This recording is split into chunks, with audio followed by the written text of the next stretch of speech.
Hi there, I'm Roger Johnson. It's September 1st, 2025, Labor Day.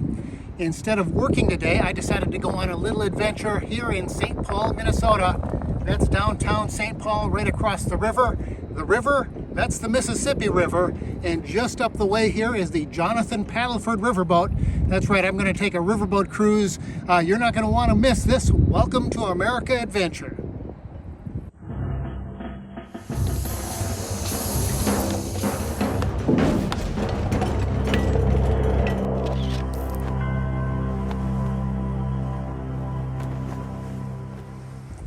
This is my hometown. I was born here. I grew up here. The last 7-8 years or so, I've been living in Florida. I got a job at Walt Disney World. I've been doing that for a while. Haven't been able to do Welcome to America videos. I've been doing Mickey's Roundtable. Check out the YouTube channel if you want to watch those. But so I haven't been able to do a whole lot of adventuring outside of Disney, but I'm back. I quit my job down at Walt Disney World there and moved back to Minnesota. And so I'm not able to travel like I used to. I used to be a flight attendant. I was going everywhere all the time. So for the time being, I'm going to focus on kind of Minnesota and Midwest-based trips, and maybe I'll be able to fit in something further afield. But for now, I'm just going to be doing these adventures. And fortunately for me, there's a lot to do here in Minnesota and in the Twin Cities. They began doing cruises here in 1969. They currently operate with 3 different riverboats: the Anson Northrop, the Betsy Northrop, and the Jonathan Padleford. St. Paul, as it's known today, was originally called Pig's Eye. There's actually a Pig's Eye Lake just downriver here. They changed the name to St. Paul. I think it fits better, especially since it's the state capital. That's part of the reason the city is here. But the most important reason that the city is here is just across the way here, there was a nice place to land riverboats. Yeah, this was the northernmost reaches of the Mississippi River that was still navigable. Just upriver here, St. Anthony Falls, what's now Minneapolis, they couldn't get riverboats past that. So this was kind of the end of the line, and there would be riverboats lined all up and down the river here. They would dock here, and that's part of why the city of St. Paul is here. Now, before I head on over, take my cruise, there's something that I wanted to do real quick.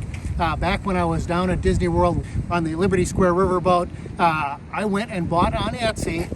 This is kind of neat. It's an old-timey bottle, genuine Rivers of America river water. Now, they sold these with water or without water. I won't tell you where I got the water in here, whether it was from Etsy or whether I acquired it on my own. Now, I don't work there anymore, but if I did and they knew that I took water from the Rivers of America, you could get fired for something like that. So I'm not going to say where I got it from, even though I don't work there anymore. Anyway, I'm going to take this Rivers of America water and I'm going to add it to the real Rivers of America. All right, I've got a little bit more time here. Boat doesn't leave until 2:30 and they start boarding half an hour before. So I got a little bit of time. I think it looks like there's folks exiting from the previous cruise on the other boat there, the Betsy Northrop. Anyway, this is my other souvenir I got. I did not get this from Etsy. I did not get this from the Disney company. I got this from a friend of mine, a couple of friends of mine. One that I worked with and her boyfriend put this together. In the wheelhouse of the Liberty Bell Riverboat, the Liberty Square Riverboat, there was a button that you would push to activate the various spiels that talked about the Rivers of America, Tom Sawyer Island, Frontierland, Big Thunder Mountain, and the rest. So what they did, they got a recording of those spiels and they put it in a little box with similar buttons. And this is really cool. Then they personalized it. I got my name on there, Liberty Bell, Rivers of America. And I just noticed this just now. There's a riverboat stack here. Anyway, so yeah, so this is cool. You go boom.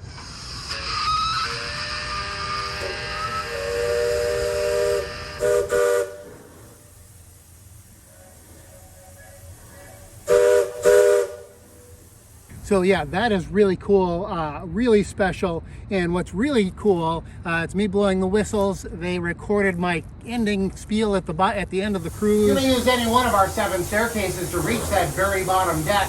Forward, aft, port, or my personal favorite, starboard. And I also got to play whistle tag with a train, and he got a recording of me doing that, and that's recorded on here as well. Really cool, and so I can set that on my nightstand and play the Riverboat spiel over. But oh, it looks like folks are boarding over here. So I'm gonna go board as well, and we'll get on the Riverboat, and yeah, let's go do that. So I made it on over to the Riverboat, and folks were already starting to board the boat, and so I got in line and I headed on down. Didn't need to show them my ticket or anything. They just asked me for my name, and I got right on board because I had ordered my ticket online last week. Good thing that I did, because when you got there, there was a sign saying boarding starts half an hour before departure.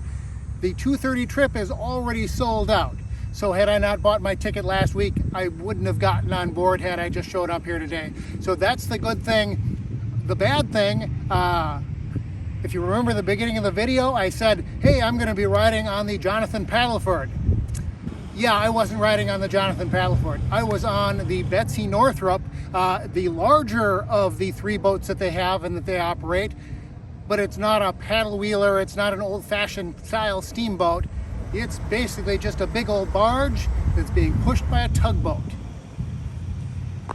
So it wasn't the old-fashioned paddle wheel steamboat that I was hoping for, but it was still the exact same cruise, same beautiful weather.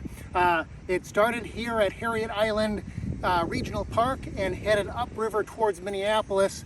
Before it got to Minneapolis, it did a turnaround just before it got to Pike Island. Pike Island is where the confluence of the Minnesota River and the Mississippi River are. The Minnesota River, that's where Minnesota gets its name.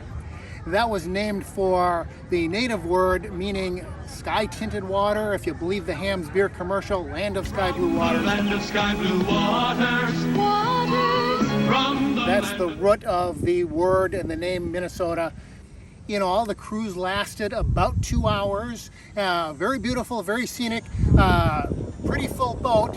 Not entirely full. There was still enough room that I could wander around and get the photos and video that I wanted to. It was kind of, there's deck chairs. So the bottom deck is enclosed, and there's tables and seating and a little snack bar. You could buy a snack and go sit down at the table. And then the upstairs is just kind of open and seating there. Folks were grabbing chairs from the downstairs and bringing them upstairs, and some were kind of camped out in front of stairwells a little bit. It wasn't terrible, but yeah, it was still manageable. It was a full boat, but you could still manage to get around and enjoy the scenery, and it is scenic. This stretch of the river is part of the Mississippi River National Recreation Area. I believe that's what it is, part of the National Park Service. The National Park Service manages areas along the river here. There are recreational trails, there's boating opportunities. I saw a canoe out there, and of course mixed in with all that, there is commercial traffic. Great big old river barges. This still is very much an artery for commerce, but a lot of recreational opportunities as well. And between here and Minneapolis, this stretch of the river, not a lot of housing, not a lot of buildings, apartments and things. Very, very neat stretch of the river to explore, and especially coming from right downtown here into that more remote feeling area right in the heart of the Twin Cities. Now, I mentioned the snack bar. The line was really busy the first part of the trip, maybe the first third of the trip. I waited. Once the boat turned around just before it got to Pike Island there and started heading back to downtown St. Paul and Harriet Island here, there was like no line at all. So I went and grabbed the $8 hot dog lunch package. I got a hot dog, a soda, and some chips. I still have the chips in my bag. I'm gonna finish those later.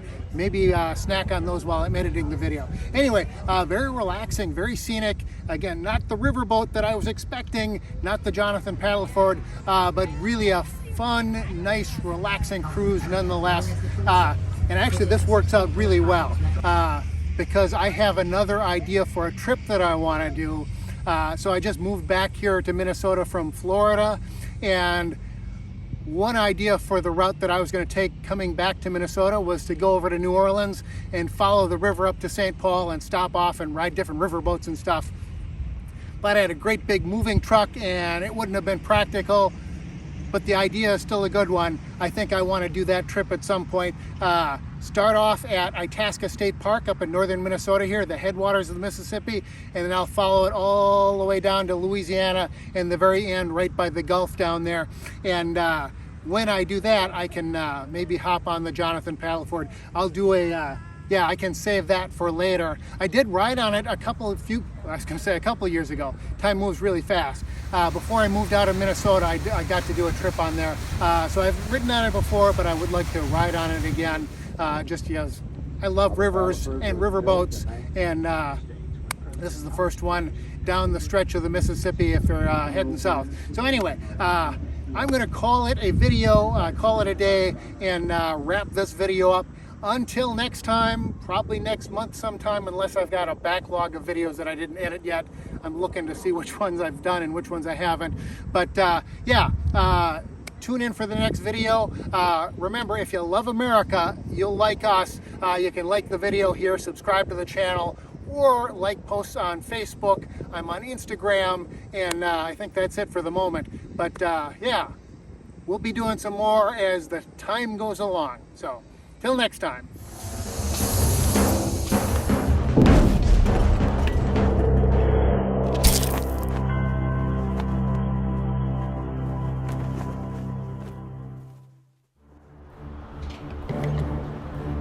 We officially started the trip on May 16th, 2007. But like any trip, you have a time limit, and you have to pick and choose what you're going to see and what you're going to do. And we weren't going to see just New York City. We weren't going to just see New York State or New England. We were going to see the entire country. Where are we going next? The fruited plains and the purple mountains and the Pacific Ocean and Hawaii. Aloha! We're in Hawaii.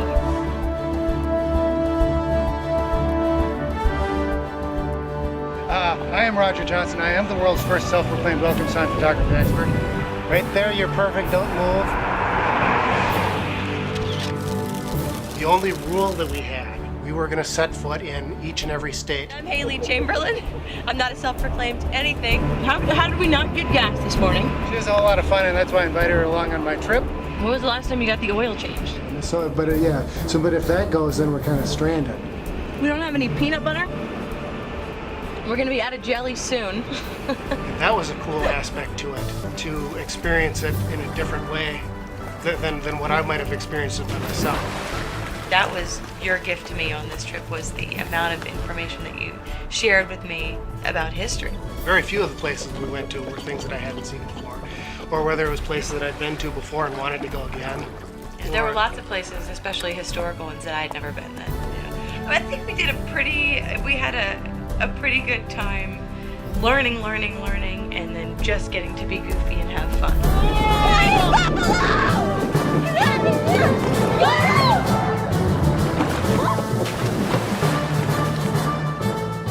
One thing kind of leads to the next, and you don't know where it's going to go. And there's that cool aspect to it, of this adventure of discovery, that you know something's there, and but you don't know what it is or where it's going to go or how it's going to end. And you are insane! How did you do this?